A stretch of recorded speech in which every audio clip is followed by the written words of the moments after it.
Wow. That's a nightmare. There's something going on with the power in this building. I don't know. I don't know if anybody's going to find me or not. I was on and then I couldn't see anybody chatting. It was weird. So I'm going to sit here and wait for a little bit. Hopefully some people will stick around through these problems. I'm just going to wait here, sit here a little bit until viewership gets up. What happened was that I was talking and there's a lamp right here and it flickered. I was like, did the power just go out? And then I heard the beep of my router over in the other room. And I was like, yep, the power did go out. And then I lost everything. And then as I was going through this lamp keeps flickering, but nothing else is going off. So I don't know if it's the bulb. I don't know if there was a power surge. But then I'm also hearing like weird things sounds out there. And I'm wondering, I don't think there are any storms going on. Maybe. Are there? I don't know. I haven't looked outside. I could check it.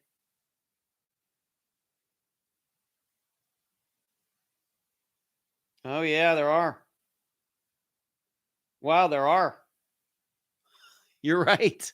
There are. Linda, no, absolutely not. Not trying to get rid of you. There is certainly. Oh my. Oh yeah. Big time storm coming from that direction. So we may lose power again. If that's it, then we'll just have to call in a night. But yeah. Does that look like a storm to you? There we go. I'm in the blue. I'm the blue dot. So that, yeah, I wish I could blame it on the camel penny. All right, let's just continue. If I lose power, then that's it. I apologize. I have no control over that. Yeah, knew about the stores before I did.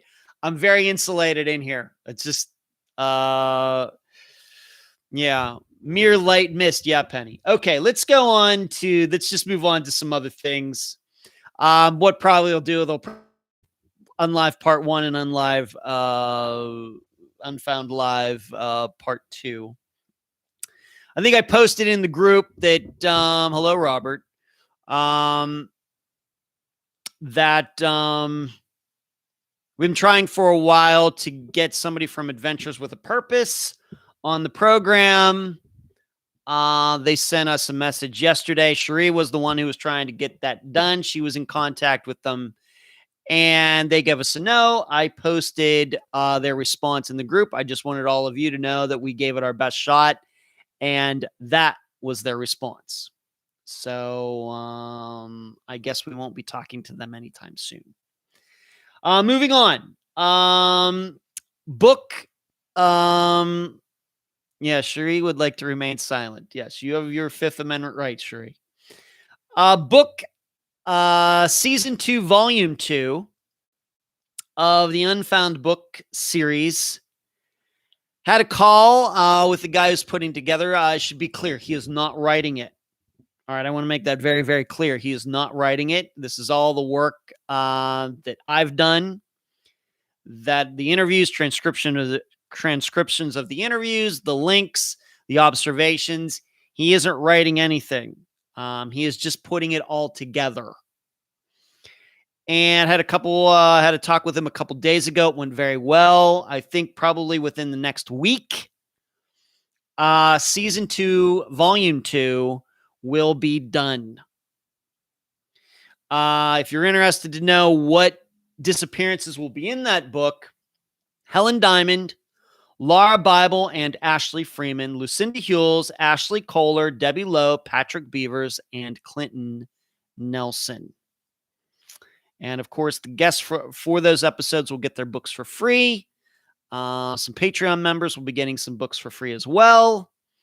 But I think that this is going to start the process of getting close to caught up with the books. I think I said last week there were at least 22 books behind. It's just like an obscene number. It's an obscene number that I cannot even begin to wrap my head around right at this second.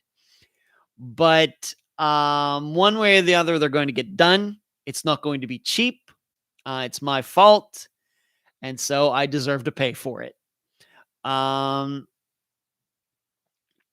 So that's going to get done one way or the other. It's going to take some time. But I think as long as this first book comes out well and I can take a look at it and know that this guy did a good job, then I will be more than happy to give him at least the rest of the season of season 2 to do. But so far it seems so good on doing all of this. This is going to be kind of a full-time job. I think that he has other work that he does, but this could quickly become a full-time job with him given as big a job as this is. Delane says, good grief. That was like work to get reconnected on my end. What is entailed in putting them together? Spleen Girl? That's an interesting name, Spleen Girl.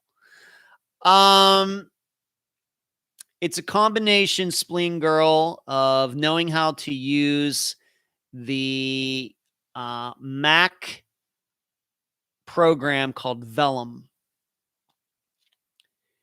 And that does take some experience. You need to have it on your computer. I have it, but you need it to be able to publish books on your own. It is by far the best self-publishing program out there in putting a book together, formatting it so that when either people download it to their Kindles or if you want to make printed copies, this program basically does all of it.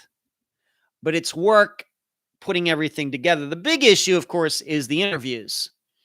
Is that to turn them from audio into print is not easy, even when you can use YouTube and it automatically generates transcripts when we post the videos. You can go, any episode that we've posted, if you go down and hit like the 3 dots underneath the video, it'll say, transcript or whatever. You can hit that. And over where the chat usually is, like over where all of you are right now, you'll see a transcription of the interview, but it's auto-generated. So it's a computer interpreting what people are saying. So it gets a lot of things wrong, but it's better than nothing. So the process is using that auto-generated transcript, copying all of it, putting it into Vellum, and then totally going through it and making it into proper English. Very difficult. Very difficult. And so this is a part of the big job that this young man has in putting these books together. Everything else, the links, of course, those already exist. As far as the observation sections of the chapters, if you've seen any of the other books, really they're just shortened versions of the blogs that I write for Patreon anyway. Of course, the pictures and maps and everything can be, I can put those together pretty fast. But it's the transcriptions, making sure everything's right, all the names are right, and then it's the proofreading of everything. Did we go out again? The power's trying to go out. The power is trying to go out on here. It just flickered again in this building. It must be something. Let's take a look at this. And it's very odd because the power doesn't usually go out in this building. We've had a lot of severe stuff go through here. The power's never gone out. So this must be something unique. You are still with us. Well, I'm going to keep going, Carrie. And the funny thing is, this building has a backup generator. It's a huge generator. It has to, they turn it on for 20 minutes every Monday. And it can power the whole building if need be. And so they test it. Is it every Monday? Maybe every other Monday for like 20 minutes during the day. It's loud. But if you're out without power, if a hurricane goes through here and you're without power for a week, this building will have power. It's crazy. But it's not meant for like a storm. It's meant for something like a hurricane. But regarding season 2, volume 2, I'm excited about it. It's a huge job. It's not going to be cheap to get all these things done, but it's my fault. And I explained this in the newsletter, if you got it, why it's come to this point. Spleen Girl says, I have phone messages transcribed by a service, and it's often laughable what the computer misinterprets, especially if someone has an accent. Exactly. It's not easy. You're right. It's a lot of work. Hello, Elizabeth. Delane says, I got the error message for the network, so I was thinking it was a YouTube issue. Well, it's a local Clearwater Beach issue is what's going on here. So, that's season 2, volume 2. I think it'll be done within the next week. When it'll be on Amazon, I'm not sure, but please be looking for it. And I'm hoping this guy does a great job so I can sign him up for the rest of this, that season 2, and we'll see where we go from there. But the books are now on the front burner again, finally. D, I'm going to answer your question right now. All right. No, it's because you don't want to answer. No, I'm going to answer right now. D says, how do you feel about in a case in which when the person has not been found or is dead, but because someone says they saw the person to the cops, the case is closed? And as I responded to D when you first posted this question, this is like what happened to Chris Turner in that, we covered his case in 2017. He went missing in August of 2016. There's a belief that he was murdered, but his remains were found in 2017. Before we even covered his disappearance, the remains had been found, but they weren't identified until 2020. That was a situation where, of course, his mother, Dawn, knew he was missing, believed there was foul play, but Chris's girlfriend and her mother said, oh, yeah, we saw Chris. He came over. We saw him. He's not missing. He just doesn't want to talk to his mother. And on the strength of that, Las Vegas Metro closed the entire case. And it took Dawn at least 2 years to get that changed. And then what do you know, right after that, once Metro was involved again and the case was opened again, what do you know? They did DNA test on these remains that were found in April of 2017, and voila. Unfortunately, it's Chris, and he was found in the desert down there off East Charleston. D, this is a factor of police wanting to get this stuff off their desk as soon as possible. All right. It's all it is. It's laziness. It just is. And this is something, I'm not here to pick on Las Vegas Metro. I lived in their jurisdiction for 13 and a half years. I have no complaints about them in general. The fact is, this is what a lot of police departments do. I was just speaking on the old link for tonight. I was talking about, jurisdictions, they'll play hot potato. I don't want the case, you take it. I don't want it, you take it. Nobody is laboring to take these missing persons cases on because, you know why? Because nobody in any of these departments has any confidence that they know what to do with them. Okay, that's why. They have no idea what to do. They have no idea where to start, and they don't want to look stupid. That's why. Domestic violence stuff, yeah, they can handle that because they do that all the time. Drinking and driving, they handle that all the time. Getting cats out of trees, They handle that all the time. Missing persons cases, well, that's just a little too difficult.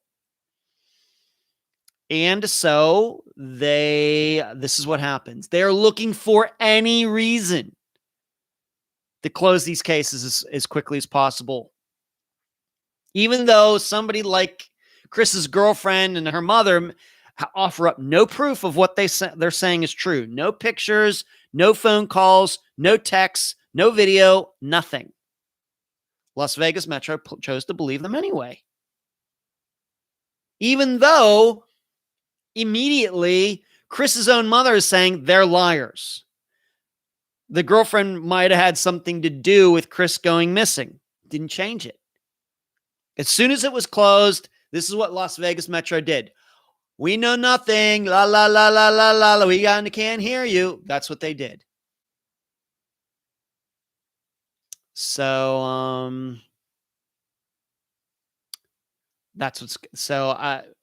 that's why it happens, D. Trust me, it's no other reason. I wish it was a nicer explanation, but that's what it is. They just don't want to have anything to do with it. I'm telling you, they despair every time somebody comes in and says, I want to report my so-and-so missing. It's like, oh no, not another one. That's the way it is. I mean, after most of you have listened to every episode of Unfound. Is there any doubt that that's usually how police departments feel? I know they come out and take the reports, some dogs, some searches, everything. But if you think about this mostly, in most of the disappearances that Unfound has covered, the main work was done in like a week. They just do it. And if they end up, oh, that's it. Case closed. Can't fix it. Can't solve it. It's disgusting. But this is everywhere. So it is not a particular jurisdictional problem. It's what you might call a systemic problem. It's an issue of human nature. It is an issue of a general lack of interest in these cases. It's an issue of people not knowing where to start. It's a lot of things put together. So that's how I feel, D. That's how I feel. And the only way this is going to change, as I just said once again in the previous Unfound Live link from earlier before the power went out, this will change when people, both men and women who work in law enforcement at any level, have more confidence regarding missing persons cases, that they feel they know what needs to be done, that they have at least a general education of why these things happen. They don't have any of that. We usually, even though we all talk, even though we as humans talk about, thinking outside breaking out of our envelope, thinking outside the box and everything else. The fact is, we really don't do that. We get in our patterns of things, of thinking certain ways and acting certain ways and everything else. And it's hard humans, like all other animals, resist change. Change causes stress. People start worrying about their jobs and time. And am I going to get that vacation and everything else if they start being given more work to do? So whereas if you could teach people that investigating missing persons cases is well within your box and it's part of your job, and here we're going to give you tools where you'll be able to figure maybe a lot of these things out very quickly, then the confidence rises. Right now, I think overall in police departments, confidence regarding this trying to solve missing persons cases is very low, so they avoid it. So there you go, D.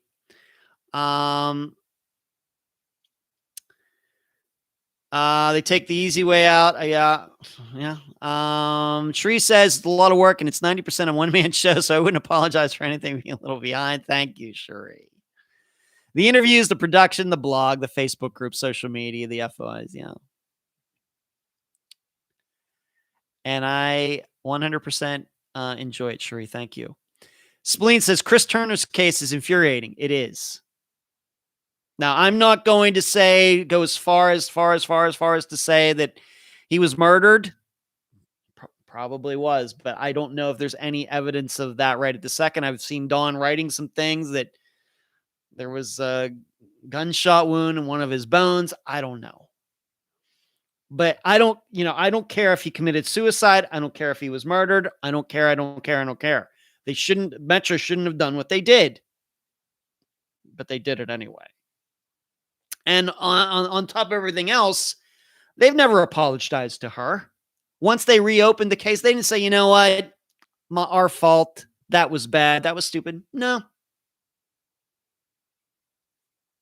It's disgusting. But this isn't, just a Las Vegas thing. It's a United States thing. I'm not going to talk for Canada. I'm not going to talk for England. I'm not going to talk for France. I'm going to stay out of that. I'm not going to be some arrogant American. I'm just going to talk about my country, and I know what goes on here, and that's what goes on.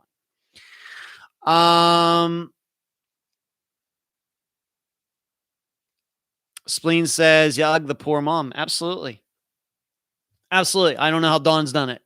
At least in a lot of all these other disappearances, the cases weren't closed before they should have been closed. In fact, all of them that are still unsolved are still open to my knowledge. So yes, Dawn has suffered something unique, and it's horribly unique. D says, it makes me wonder, is a lot of the Native Americans that go missing if this is what happens? Yeah, I think it happens a lot. Chris Turner was a young white guy. A lot of young white guys in the United States, and the police blew his case off. So I think can happen with any, ethnicity. Chris Cherie says, I didn't realize Chris had a gunshot wound. I don't want to make that as I missed that. My heart breaks for Dawn. That's what she wrote something like that, Cherie. I know Dawn. I like Dawn, but sometimes once in a while on her Facebook page, she goes on a little bit of a rant here and there. So maybe I should go back and take a little closer look at that. But I could have sworn that's what she wrote. Las Vegas Metro sucks. You're speaking for Melissa Fravel's case. Sure, I know. Carrie says, I worked in LE law enforcement as a dispatcher. I had way more training than deputies. Unfortunately, there isn't much training for them out there. To this day, they still call me. Marlene says, hello, everyone. Didn't know if you were on again. I am on again. Had a power outage here. And let's see what the weather's doing now. Yeah. Here's the weather now. I'm the blue spot right there. It's coming from the east. Marlene says, did I miss a lot? You missed a little bit, Marlene, but lucky for you, it'll all be in the rerun that if you can watch it again. Spleen Girl says they were really rude to Dawn. That's true. Delane says, someone needs to organize an initiative for missing persons tasks investigated for all law enforcement in all states, like the new Indigenous People Missing Task Force that is being done. Delane, I can't help. I just look at all these people the same. This is why I keep saying I don't care what their race is, the ethnicity. I don't care what choices they make. I just see them all the same. I think that if we all just treated all of these disappearances the same and we treated them all with more, curiosity then that would fix everything. I'm not, that's just the way I think.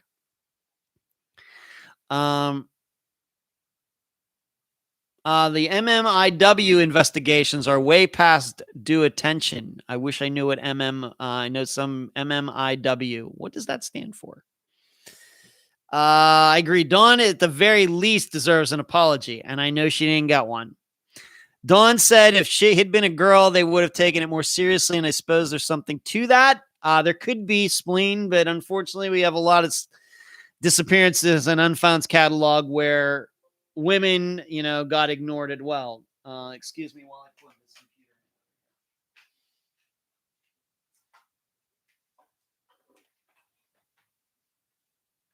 Hold on a second. Okay, there we go. So I don't lose power on that one. Okay. All right. Thank you, Delane, for that.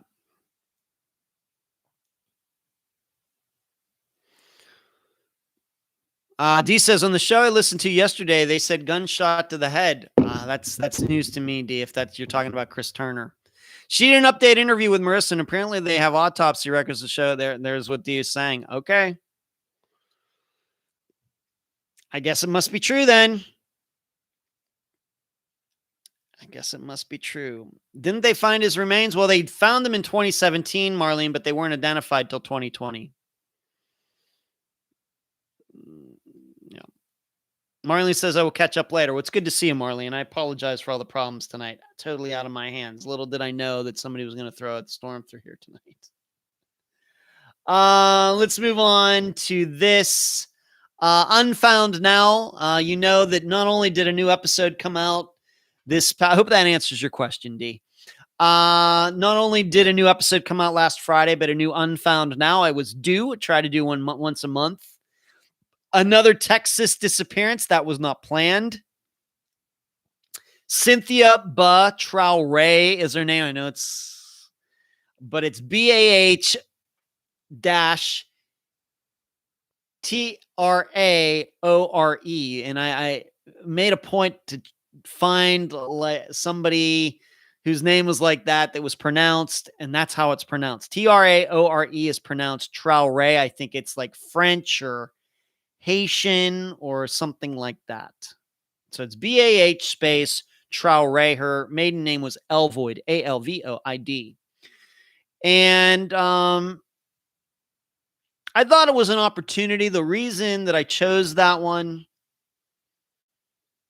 is because there were some news stories out there, although they were not very complete. But it's another disappearance where we get to learn a little bit more about abandoned cars. And one of the main points of that Unfound now was that not all car abandonments are equal. They're all very different, and you have to it's not just enough to say where her car was found abandoned or his car was found abandoned, like Alan White's was, which, Cynthia's is very similar, I guess, to his. But you have to look at what condition was it in. Did it still have gas? Was it in, could it still run? Did it look like somebody else had been there? Was it vandalized? Were the tires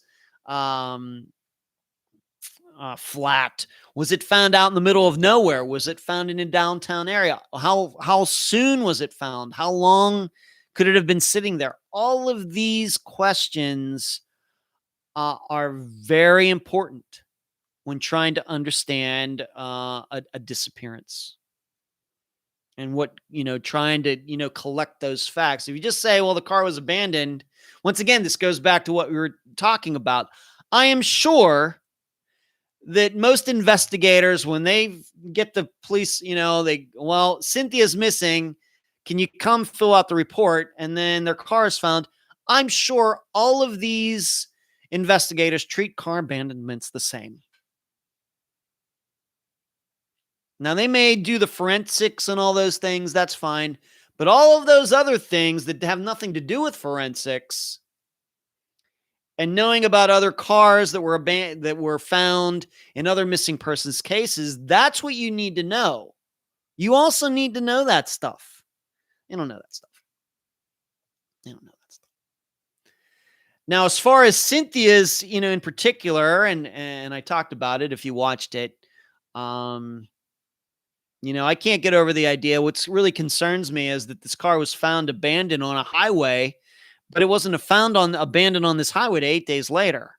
You can't tell me that it sat on that highway for 8 days and nobody did anything about it. So I'm inclined to believe that She might have disappeared on the 3rd, but somebody was driving her car around somewhere until February 11th, and then whoever that was ditched the car on that, I think it was I-35, right there on the highway. So, that was why I chose that one. And if Cynthia's family watched it, or they're watching now, or somebody who knows them is watching now, the fact is that don't listen to the police about keeping information secret. If she was supposed to be going somewhere, if she was supposed to be meeting somebody, if she was coming home from meeting somebody or anything else, if you have any knowledge of why she was in Longview, Texas, or, when she's really from Dallas, Fort Worth, or Crowley, Texas, or if she had any business going on in Waco, Texas, that should be made public. All right. Because here we are in June. It's going to be 4 months now. February, March, April, May. Yeah. And that information's still not out there. So if you know it, you should state it. I stated in the Unfound Now that being that it hasn't been stated, maybe nobody knows, and that's a very bad sign. So there you go.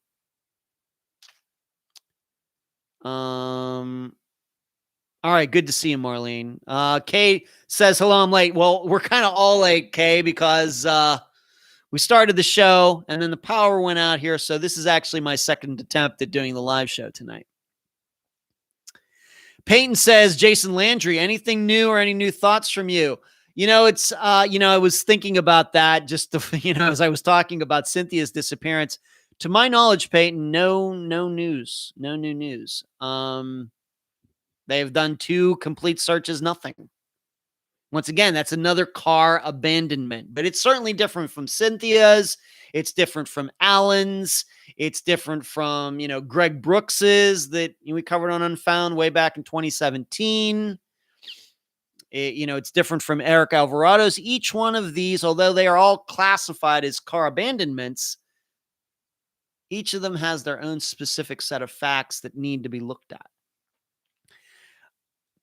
Jason's, I'm going to continue to say that I think he had a head injury and walked off. And for some reason, these searches have just not been thorough enough to find his remains. I'm going to keep saying that. I'm not here to undercut the work that's been done.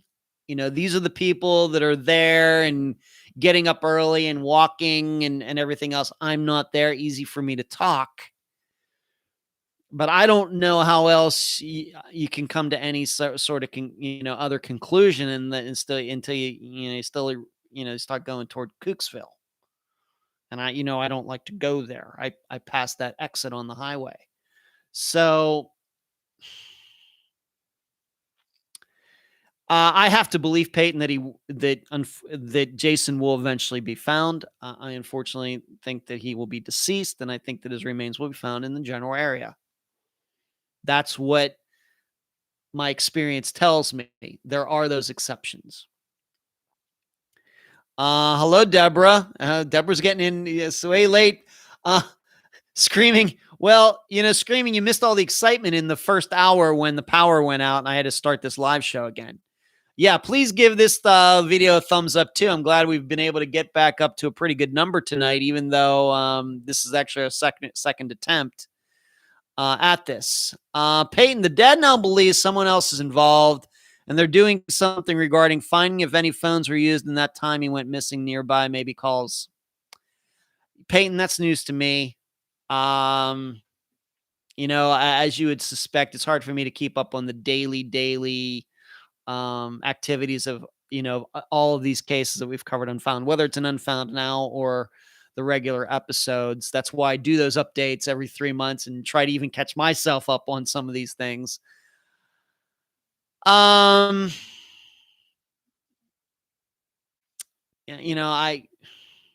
there are any facts to believe that somebody else, if the reason that his father believes that is simply because no search has found him, then that's a very poor reason to think that.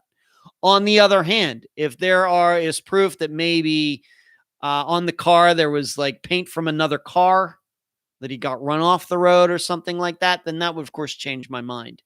But if it's simply for the reason that all these searches were done and he wasn't found, to think that somebody else is involved, that's a very poor reason to think that. Shree says, I was in Flower Bluff yesterday. Wow, Bradley Brooks, Shree. Wow, hard to imagine he's there somewhere. Yeah.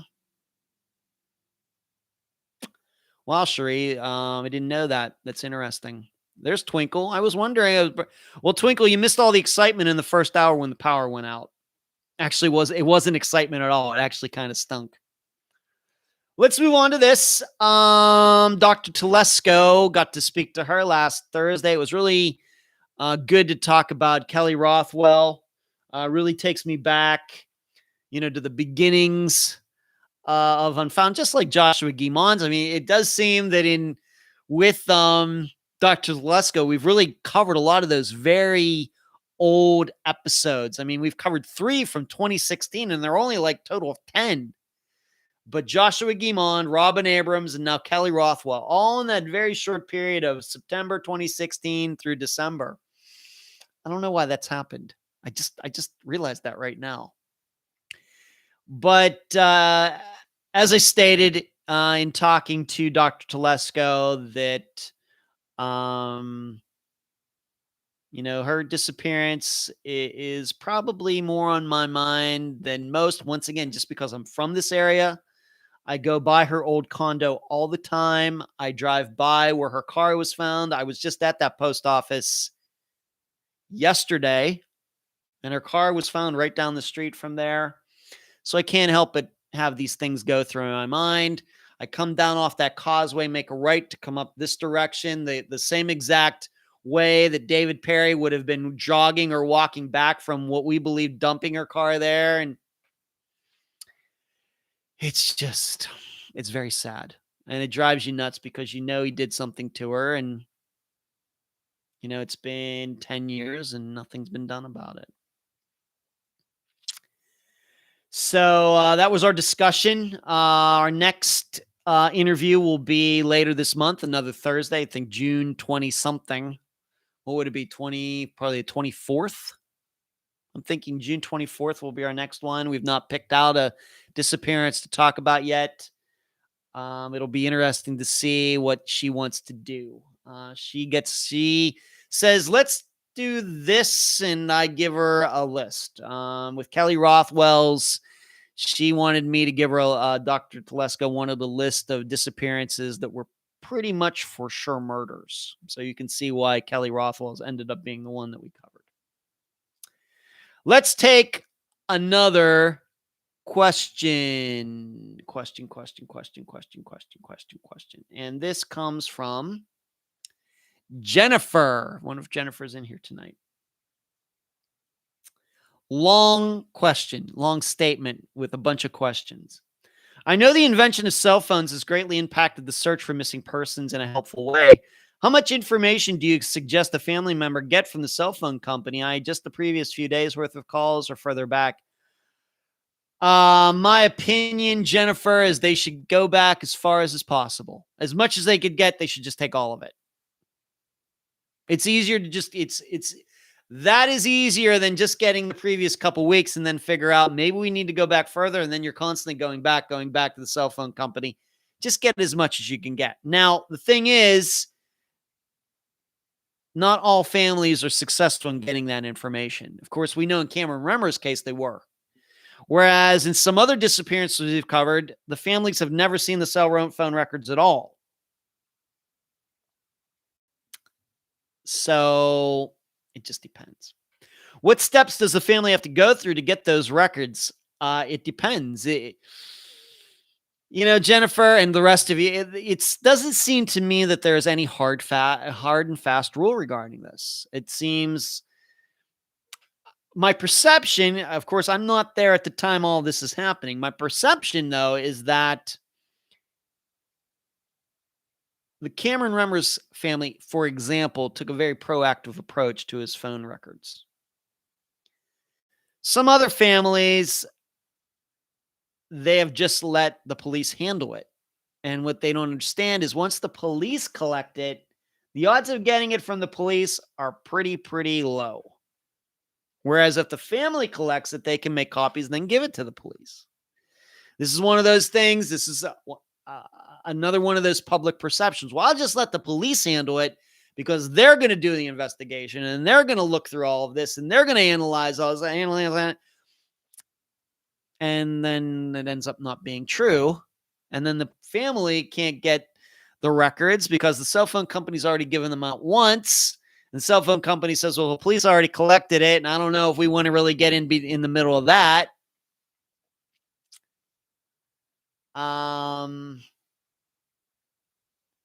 This is why I continue to say, this is why I continue to counsel guests that they should be doing the work on their own. Because when they do it, they get to keep it. If the police get to do it, then they have no reason to show the family anything. And then Jennifer's asked me, what steps does the family have to go through to get those records? What proof do they have to show? Probably not a lot of proof if it's one of those family plans that are so common today. All the family, cell phone companies want to have the whole family. They want to have as many customers as possible. And they give discounts if an entire family, signs up. In those cases, I don't think any proof is needed. In other circumstances where each family has his or her own plan on a different company, you probably have to go through a couple layers of bureaucracy, before you can get it. But I know it can be done because we have a lot of guests who do have their missing loved one's phone record. So it can be done. For example, I have T-Mobile. My dad has, I don't even know what he has, but he doesn't have T-Mobile. So we're not on any family plan. I have my plan. He has his plan. And if he disappeared, I'd probably have to jump through some hoops to get his phone records, but I think you could do it. The problem, I think, is that families just let the police do it, and then that's that. Shree says, I saw someone that just paid $2,500 for a FOIA request, supposed to be a public record, but with stipulations. I'd love to know what that was all about, Shree, if you could say publicly. What, I don't know, investigation that might be interesting to the rest of us. Moving on, Jennifer, like I said, this is a long question. How long does the person have to be missing before those are released? You should be able to get them right away.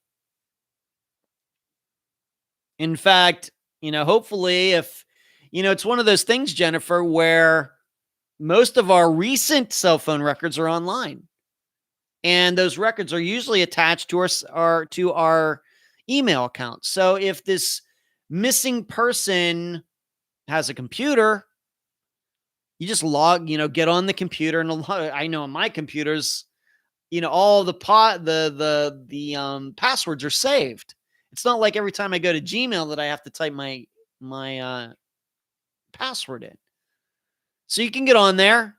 Just email the company, request the records, and they'll send them to your email, to that missing person's email. And then you have access to the email. It should be as easy as that. Should be able to do it right away. And in fact, we do, we've talked about situations where families did have the phone records very, very fast. And then we have others, it's been years and they don't have anything.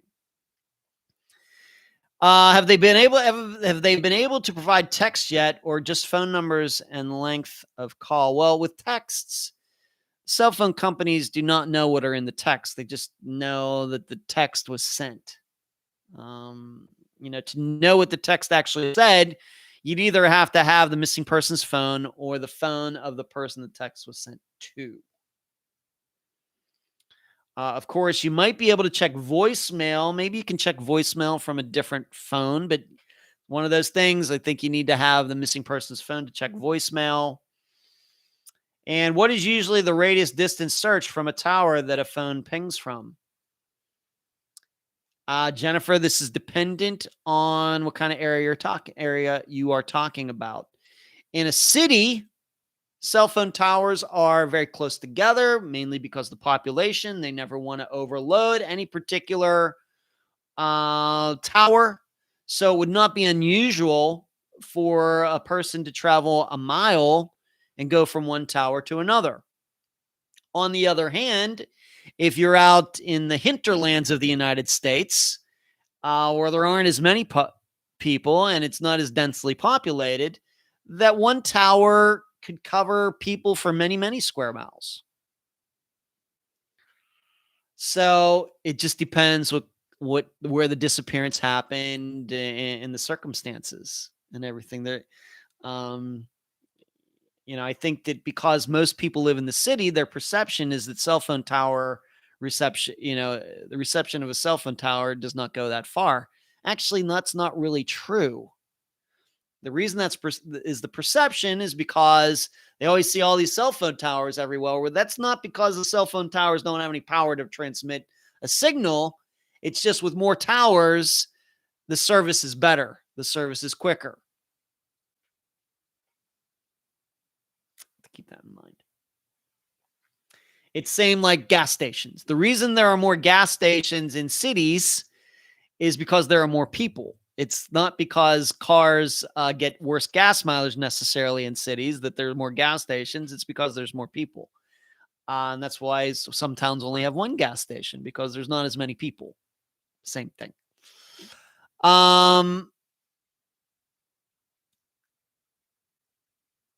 It's ridiculous, but look at what they are doing in the court systems now. Court cases are public records, but they are using COVID to prevent the public from access. Real World Police on YouTube, if you're interested in the case I was referencing.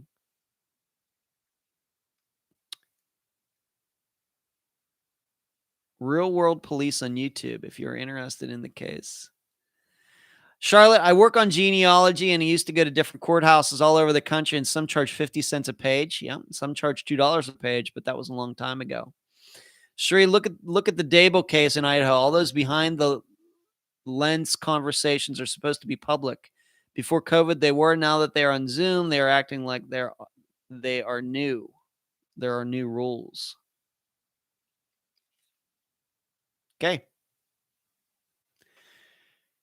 So I hope that answers your long paragraph of questions, Jennifer. I know that I didn't commit to some of these things, but a lot of it just depends. No hard, fast rules, but that's the way it is. Nina says, hi, Ed. Looking forward to this video. Okay. Well, there's going to be 2 videos for tonight's live show. So more of me, I guess. Let's move on to this. After the discussion with Dr. Telesco last Thursday, some of you mentioned that you should bring up to her about this idea you have for disappearance statistics and doing a study, and you should bring it up to her. Maybe a graduate student might be interested. And I brought it up to her. Dr. Telesco thought it was a great idea. Now all I have to do is kind of diagram what this study might look like. We could call it a proposal, something like that. I need to send it to her. I haven't had a chance to do that because I've been a little busy with, of course, some episodes and working on the book and the newsletter and some things. But I'm certainly going to send her a proposal of my ideas on it so she can pass it up the chain at Nova Southeastern University. Hopefully we can make that happen. So for those of you who suggested that, I want you to know that I took you up on that, and it does look like this is going to go in a positive direction. Of course, you never know how these things are going to go, but Dr. Telesco seemed very interested that Nova Southeastern could be a part of that. Let's move on to this. Maybe a few weeks ago, somebody asked me what's going on with that Megan Good / Megan Lioness documentary. If you've noticed recently, I've changed that in the episodes because she got married and now her last name is Lioness. The reason I've done that is because on her Facebook page, she's changed her last name to Lioness. So I've thought it appropriate that I do it as well. And the guy who's doing that, his name is David Fine. And it's going to be almost 2 years since he interviewed me for it. That was in July of 2019. The reason I remember that is because it was right around the same time that I went to the Iron Maiden concert with my best friend, Doug, and that was in July of 2019. It was also around the time that I went to the get-together in Amarillo, Texas regarding Tom Brown. And so that was almost 2 years ago, and my hair was a lot shorter then. But while he was here, not only did he interview me, but I lined up the opportunity for him to interview some of the guests who have been on the program who live in this area. Lisa Kassoon, Chip Campbell's sister, and a few others, once again, from this Tampa area. And I guess this documentary is still being worked on. Still out there, still an idea, still exists. And I think I even stated probably way back at the time that this was going on is that this is how usually documentaries are. That they usually take a long time to put together. They're usually passion projects. Documentaries are not known for being big money makers. Some have been, but very few are. Very, very, very, very few. And so they tend to be passion projects, meaning the filmmaker is doing other things, but he or she gets to it when he or she can. It's just something they feel compelled to do. And that's what's going on here. David, I think, and even talking to him almost 2 years ago, that, he had other work that he was doing to get paid. He's not making any money doing this documentary about Megan, about the missing persons community. This is coming out of his pocket. So it's probably one of the reasons it's taking this long. Also, I'm sure COVID has not helped. But it's still in the works. That's what I know. So some of you asked me about that, and that is my answer. Shree says it's a problem. We have a right to the information. It's actually the law. We shouldn't have to pay $2,500 of secret meetings we don't know about. Don't be quiet. I'm off my soapbox. She says, haha, I don't get fired up about much. Right is right and wrong is wrong. Everybody's looking to make a buck, Shree, I guess. It does seem $2,500 does seem extreme, but I wonder if it's one of those supply and demand things. There's probably been so many FOIA requests of it's the Daybell case. I'm sure many, many, many people have requested it. And, it sounds to me like the $2,500 price is like, if you want to pay it, we'll do it. But we're not going to do it otherwise. Once again, it's like supply and demand, I think. But I'm sure if it was... I guess what I'm saying is if it was a much lower profile case or murder, disappearance, serial killer type of situation, then I'm guessing it wouldn't be $2,500. Let's move on to this. And I am going to still try to end this at 11 o'clock, even though we had the power outage and we were down for about... Shree says, no, it was a DWI case of law enforcement. That's interesting. Okay. I stand corrected, Sherry. It does sound like the go away price, though. If you want to do it, you want to pay this, we'll do it. But okay. I stand corrected. Sorry about that. Let's move on to this. The point is, it's public information.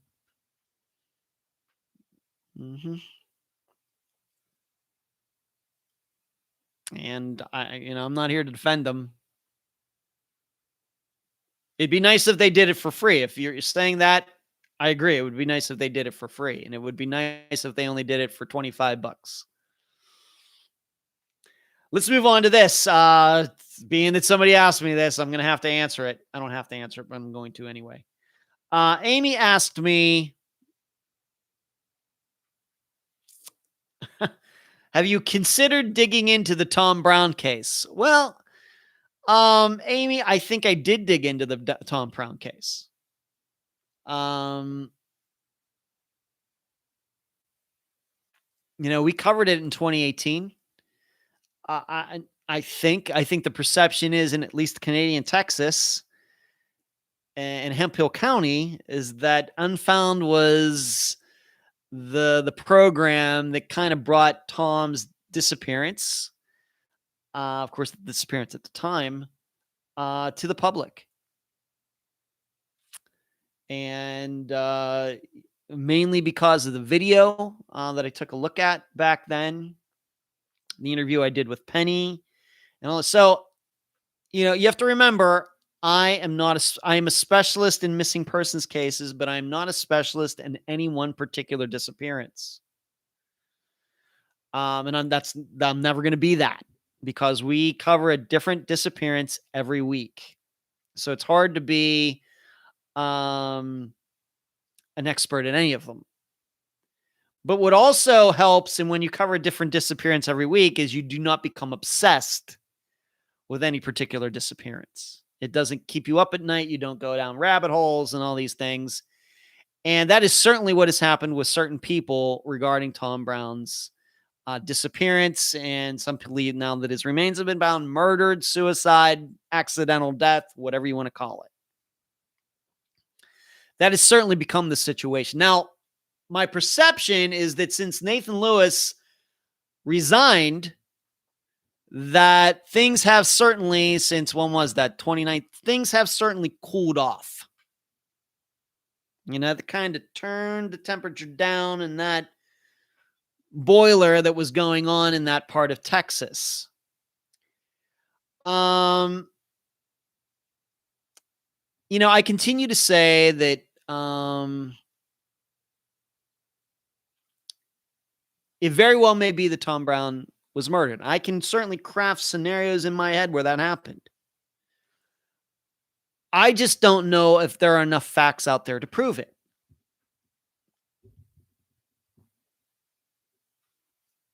But I also know there's not enough facts out there to think that he committed suicide. There are not enough facts to think that he was walking out there and got attacked by, I don't know what kind of wild animals they have in there, a wild boar, a cougar. I don't know if there's any facts to support that. He died somehow. I don't know if there's any facts to support the idea that somebody gave him some drugs and he overdosed where his remains were found. I don't know. A lot of theories, a lot of speculation, and there are reasons to believe a lot of different scenarios. It's just the facts don't point at any one particular thing as far as I understand it. So, as far as digging into Tom Brown's case, I would additionally say nobody wants that. Nobody wants that. I have to say, and I haven't talked to Penny in a while, but I love all of my guests.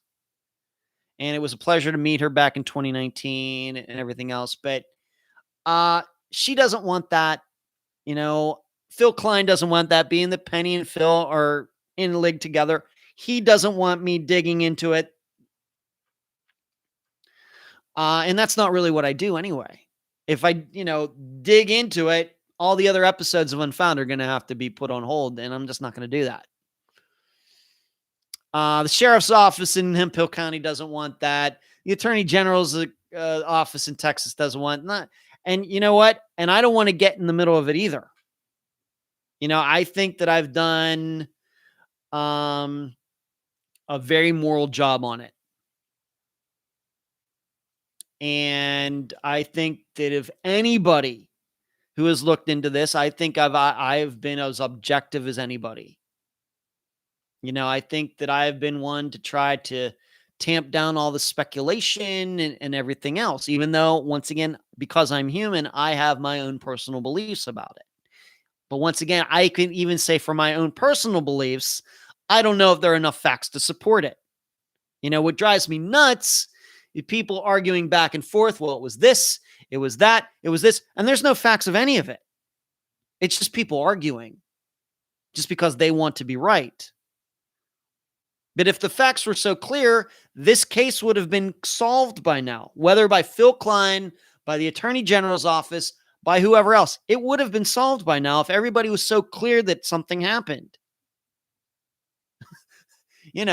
Trust me, everybody wants this to go away.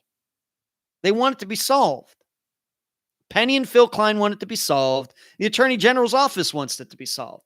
Hemphill County Sheriff's Office wants to be solved. Everybody wants it solved, but it's not solved.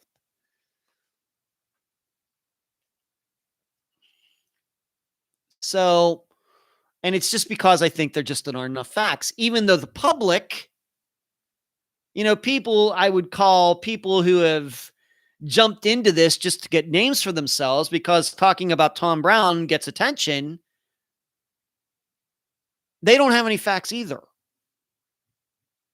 Or because if they did, they would have solved it by now. Whatever that solution is, aliens killed Tom Brown. Charlotte, good night to you. Everybody knows so dang much, and nobody has any facts to back it up. Instead, we have stories coming about, Tom's fetishes behind the scenes, as if they had anything to do with his disappearance at all. That's when you know that when they start talking about that stuff, that they've run out of actual facts about the disappearance to discuss. So, I hear about grand juries and all these things. I'm totally open-minded to it. We'll see what happens. But once again, just from what I know about it, I just don't think there are enough facts to support anything. And I think that if there were facts to support something, somebody would have been charged by now. Or they would have come out and said, we discovered this, we discovered that. They haven't.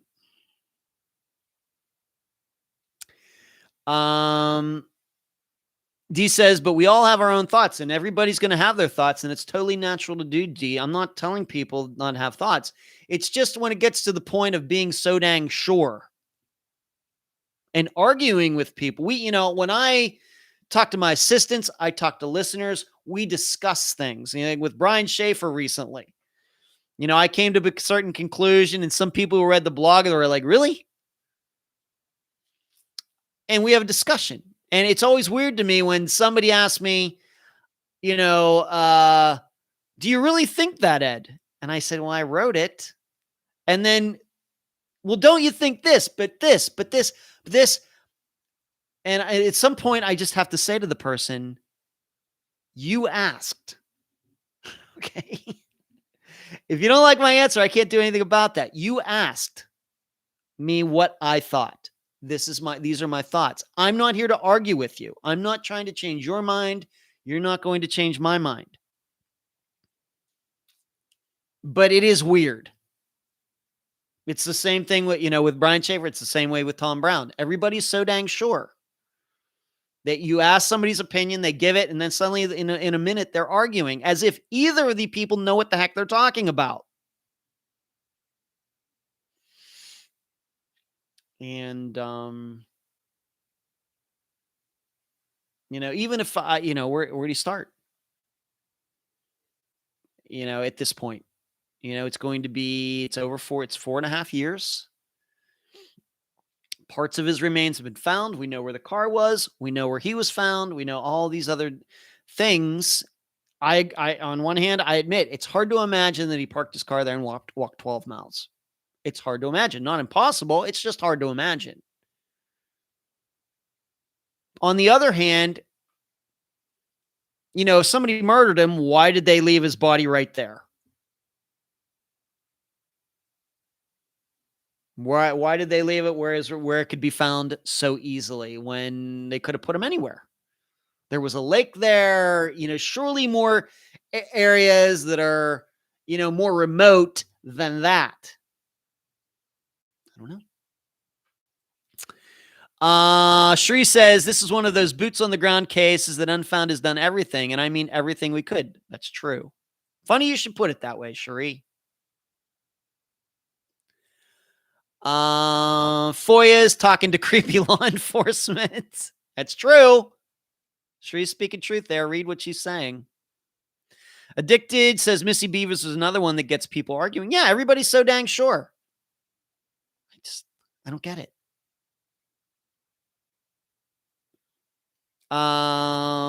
Shree says, and not a 10-minute conversation either. I'm sometimes 4 hours on the phone with law enforcement and Tom Brown FOIA after FOIA. That's true. Shree has. Sheree,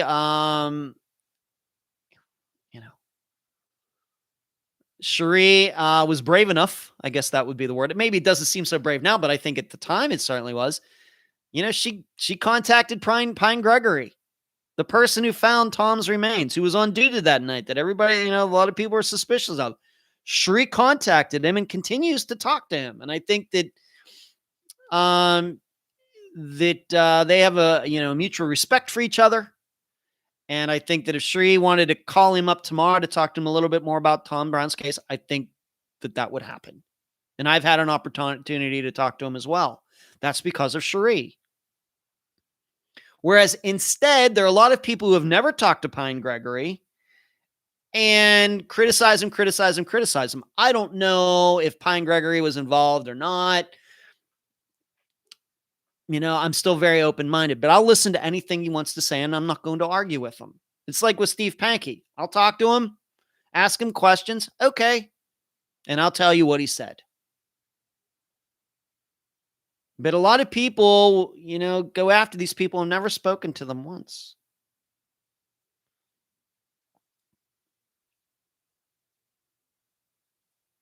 Delane says, talking to kind of people that make you want to shower afterwards. Marlene, I think you did a very good job about Tom Brown. And yes, I was thinking about what's said about Brian Shaver. I hear two things, suicide or left.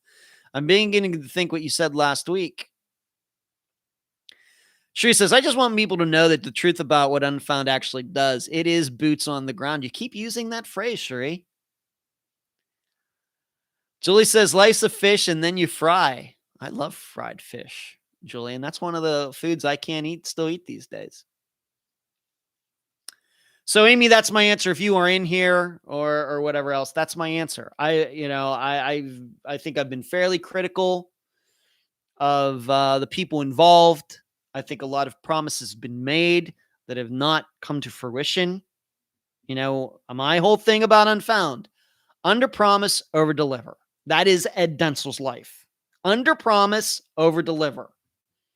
A lot of people making grand accusations, grand goals, and none of it happening. That should tell you all something. All right, let's just move on to this Friday's episode. I had a couple news items, but we're already past 11 o'clock. This Friday, I continue to say I think this is a very important disappearance that Unfound is covering. It's not very well known at all, but as is usually the situation with us. But as soon as I heard about David Schroeder's disappearance from Bryce Prairie, Wisconsin, September 22nd, 2012, and talked to his wife, I thought there's something about this that I think is going to help us understand many other disappearances that we've already covered, and probably is going to be one that I'm going to continue to reference from now till the end of time. David Schroeder, a 45-year-old, had some health problems. Big fella, 6'5", 300 pounds. But in the days before his disappearance, he told his wife that he just didn't feel like himself. Something was going on. He had forgotten to pick up a child. He was a bus driver, forgot to pick up a child on the Monday before his disappearance. On Wednesday, he blew off part of his bus route, to go see his doctor, like without an appointment, just kind of showed up. And the doctor decided to give David a medical excuse to take off a few days because of some things that was going on with David. The doctor said that David was crying in the doctor's office. And so David took off those couple days. So that was Wednesday. So we come to Friday. He and his wife had a great day. They have children, but they spent the day together doing some shopping. David seemed great, seemed fine, no problems at all. And then that night, it seems David turned into a totally different person. He was supposed to pick their one foster child up and then pick his son Devin up and then come home. Instead, he picked up his foster child.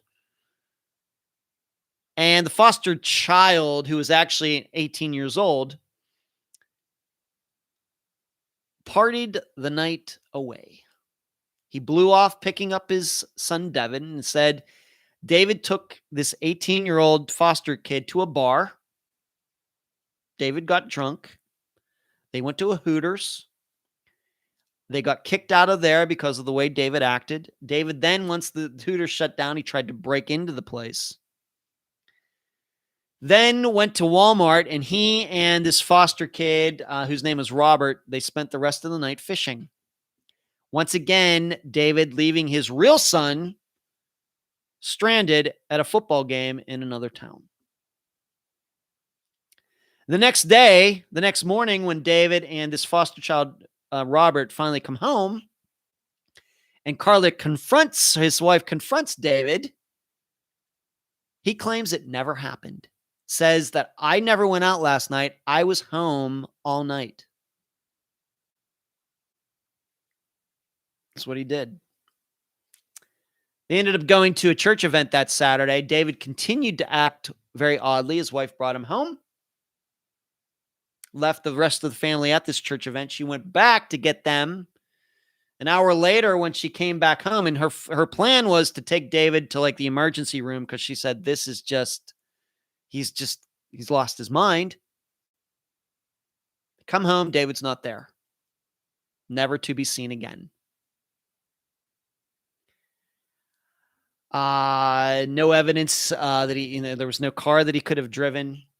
He left his wallet there. He left his phone there. It seems that he had put on a jacket that's still missing. It seems he put on this jacket that he liked before he left. Lived in a small community. It was daylight out. Neighbors did not see him walk away, did not see any cars pull up. And this disappearance is still unsolved almost 9 years later. But what we're going to concentrate on is that change in behavior of David that night. He's great all day, same old David, being fine, was totally fine when he left the house. And as soon as he picked up his foster child in the one town where the foster child was, he became a different person and continued to be that different person until he disappeared. Never heard anything like it. And we've had some unusual stories on Unfound, but this, I'm just telling you, I just think we're going to be referencing this one for a long time, because I think what it's going to cause us to do is look back at some of these other disappearances where people seemed fine, and then there's no proof there was foul play, but it's hard to understand that person would have disappeared because the person seemed fine. Eric Alvarado, maybe, as an example. Gayla Shaper as an example. Kaya Taylor as an example. Joshua Guimond as an example.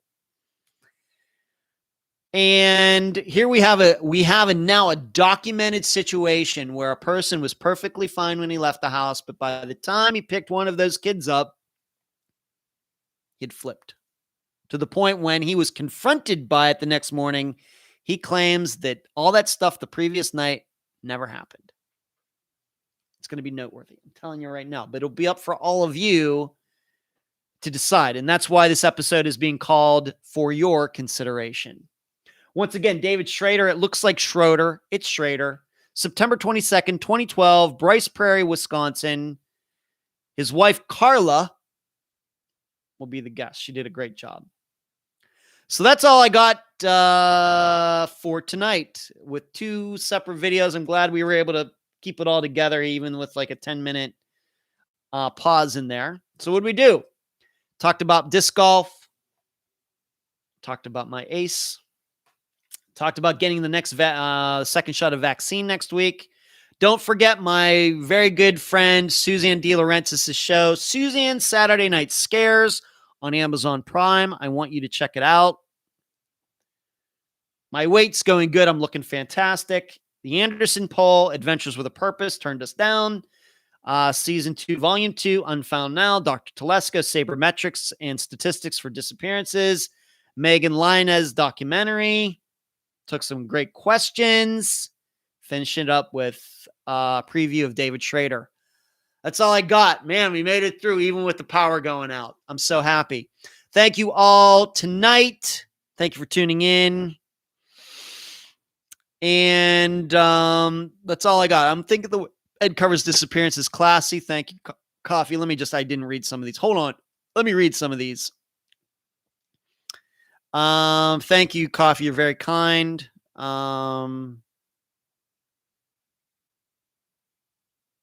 Shree says, I got it out. Thank you for all your understanding. Sadly, too many mouths, not enough action. Carrie says, strange case. Yep. Addicted says, sounds like dissociative fugue stakes. Could be. I'm going to try to get some medical professionals to give their opinions. Twinkle, I'm going to have a great week. Good night. Good seeing you, D. Thanks for tuning in tonight. That's all I got. Thank you so much. Thank you for suffering through the power outage. I'm glad we could get it done tonight. I still have a couple great news articles, but it's too late. You'll hear me on Friday in Think Tank, patreon.com/Unfound Podcast. We'll be on Sunday. Gonna have a lot to talk about. And please give this video a thumbs up. Good night.